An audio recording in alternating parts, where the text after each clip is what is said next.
કે સુખદુભાઈ અહીં ફાર્મ બહુ સરસ છે, અમારે વિવાહ પાર્ટી પ્લોટ છે એ સરસ છે. તો ત્યાં હું રાત રોકાણો. હવે જાય ગયો 6 વાગે. 7-8 જણા બરમુડા ટી શર્ટ પહેરીને ગાંધીનગર હાઈવે ઉપર જતા. એક ભાઈને મેં પૂછ્યું, મેં બરમુડા ટી શર્ટ પહેરીને જાય કોણ છે? તો કીધો નિકોલના બહુ સુખી માણસો છે અને શરીર માપે રાખવા માટે થોડું થોડું રોજ મોર્નિંગ વોક હાલે છે. મેં હાલો ને આપણે એને હાલવી, એને ક્યાં ખબર આપણે તાણમાં સીવી. એ કોબા સર્કલ સુધી હાલ્યા 10 કિલોમીટરો. મેં એટલું બધું વોકિંગ કોઈ ન કરતો. ઉભા રાખીને પૂછો, આ હાલવા નીકળ્યા છે ને? એ 10 કિલોમીટર પૂછો, તમે હાલવા નીકળ્યા હતા કે કોણે કીધું? અમે તો અંબાજી આવીને દર્શન કરવા જાય છે. મેં પેલા હમણાં ધજાવું રાખો.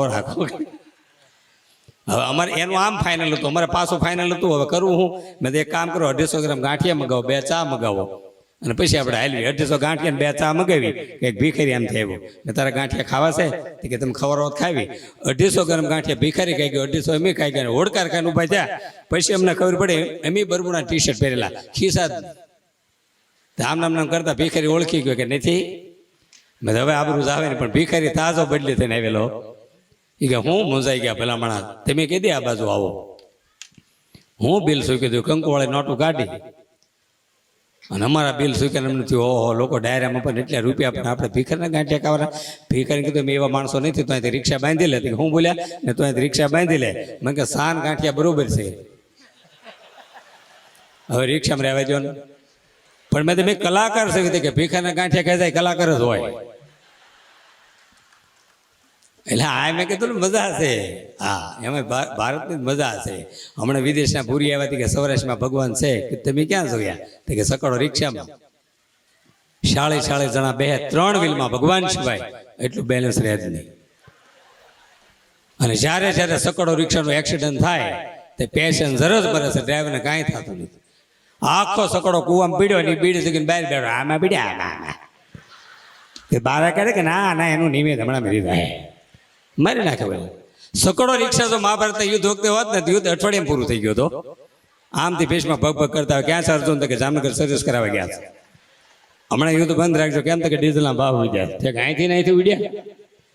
હા, મારી વખતે ધંધા ન ઉડાડો હાલ છે.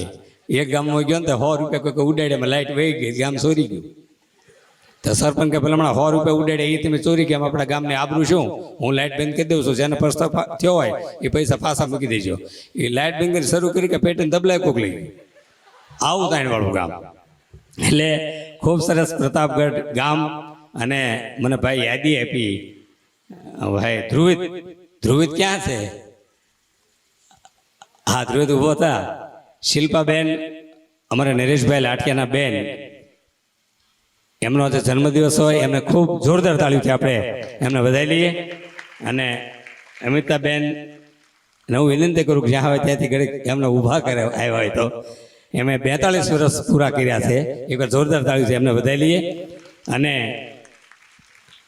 ખૂબ સરસ મેં કીધું પ્રતાપગઢ ગામ. મેં તો આવું ગામ તો એટલું સ્વચ્છતાવાળું, એટલું વૃક્ષારોપણ, એટલું લોકેશન, એટલા સરસ મકાનો. પહેલી વાર આવું સરસ ગામ આપણા સૌરાષ્ટ્રમાં જોયું. આયોજનબદ્ધ, કે રોડમાં કોઈ કચરો નહીં. એકવાર જોરદાર તાળીથી આપણે પ્રતાપગઢ ગામને વર્ષો પહેલાં લગભગ 35 વર્ષ પહેલાં મારા બાપુજી અહીં પ્રોગ્રામ દેવા આવ્યા હતા. અને એ વખતે ભૂપત દાદા હતા આપણે. આ ભૂપત બાપા ઓલા ભૂપત દાદા વાઘાણા. હા, એનું પણ ઘણું યોગદાન ગામમાં રહેલું છે. એમને પણ યાદ કરીએ અને જોરદાર તાળીથી આપણે વધારી લઈએ.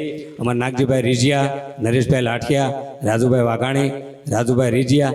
અને સરપંચ ક્યાં છે ભાઈ? નવીનભાઈ, બોલો કેવા દેખાવડા સરપંચ. ઊભા થાવ, એકવાર ઊભા થાવ. એટલે આવા યુવાન સરપંચ હોય તો મજા આવે. જોરદાર તાળીથી વધારી લે. હા, નગર અમુક સરપંચ અમારા ગામની બાજુમાં એક સરપંચ છે, હડકાઈ કૂતરી થયું ને, હડકાઈ કૂતરીને મારી નાખ્યું. તો બીજા 8 ખારા કૂતરી મારી નાખ્યા. તમે 8ને હું કામ માર્યા? થાય કે હોય તો હડકવા પડે કે બોલો હું આને કરો. હમણાં મારે દિવાળી એક જણા ફટાકે દુકાન શરૂ કરી ફટાકડાની. તો પોલીસે જીપ આવી કે એની મંજૂરી લીધી હતી? તો બોલો કે ના મેં માતાને પૂછ્યું. તો કે માતા નહીં, ખાતાને પૂછવું પડે. મારા ઘરે ફોન 1 મિનિટ બંધ હતો, રિંગ વાગી એટલે મેં ફોન ઉપાડ્યો. ટેલિફોન એક્શન કે તમારો ફોન શરૂ થઈ ગયો? મેં હા. મને કે ગંજી પહેરી લ્યો. મેં તું આપે છે હું ઘરે છું, તને ખબર કેમ પડે? મેં ગંજી નથી પહેરી હતી. મેં થાંભલે ચડ્યો છું અને તમારી બારી ખુલ્લી. આપણને એવું ખરું ભેળું થઈ જાય.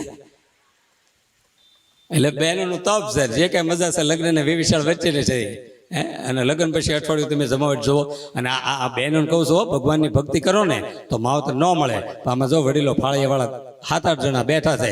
સાહેબ માવતરની ભક્તિ કરો, ભગવાનની ભક્તિ કરો, માવતર ન મળે પણ માવતરને રાજી કરી દો. 101% ભગવાન મળે એટલી તાકાત માવતરમાં છે હો. તમારા ભાગના આંકડા ફેરવી નાખે.